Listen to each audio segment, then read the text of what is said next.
Which country is going to step up and help America? I understand why someone would ask that. When people perceive a systemic threat to order, their identities, or their future, the brain shifts into a control-seeking mode. Looking outward in these moments is a way to restore cognitive equilibrium, to believe that someone else is at the steering wheel. There's also an identity protective function here, because when the problem is that we failed, that is psychologically devastating. If the problem becomes we need help, then that self-image stays intact for a moment longer. Looking outward allows us to do a few things. We avoid confronting complicity in action and normalization and the limits of institutions we once trusted. And so I'm going to say the following as a German. Democratic repair does not come from the outside. Democracy cannot be imposed from the outside. When it has been attempted, the results have often been instability, resentment, or collapse. Democratic legitimacy doesn't survive force. It only survives consent. And that consent will have to come from within the United States itself. Here's what other democracies can do.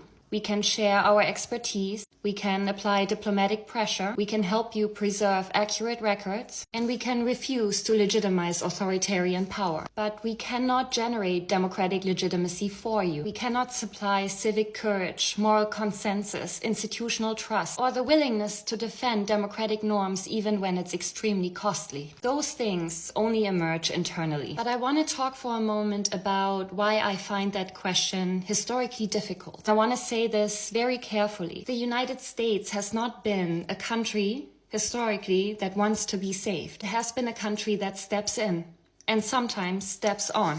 Sometimes with humanitarian intent, sometimes with strategic intent, and sometimes with disastrous consequences. But for decades, America has positioned itself as the actor, not the recipient, in moments of global crisis. So when Americans ask which country can step in and save us, that question, at least to me, carries real historical weight, because it quietly reverses the role the United States has long occupied, often without asking whether intervention was wanted, wise, or legitimate.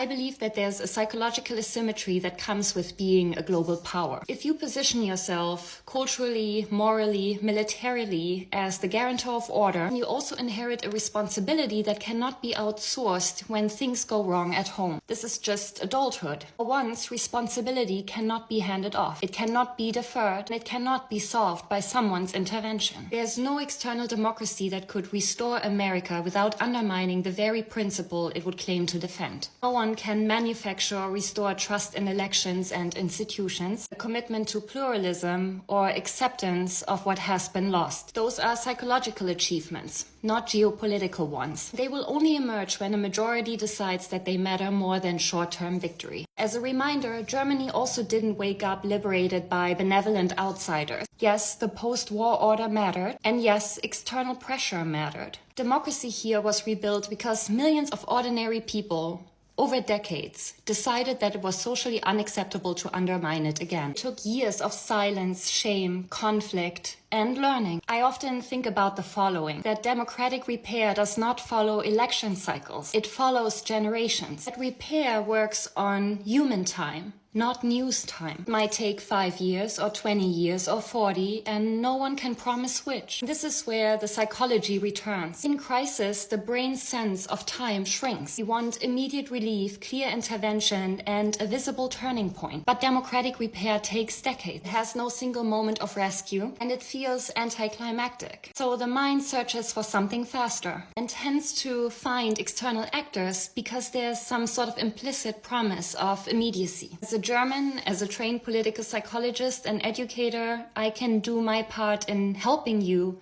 recognize what needs to be done. And then the real question becomes, who will be here doing the work when it's not glamorous or dramatic, when it's boring, when it's slow, when it's lonely, when it doesn't feel heroic? Because that's where your democracy will be rebuilt. And the responsibility for that work, for better or for worse, will lie at home with you.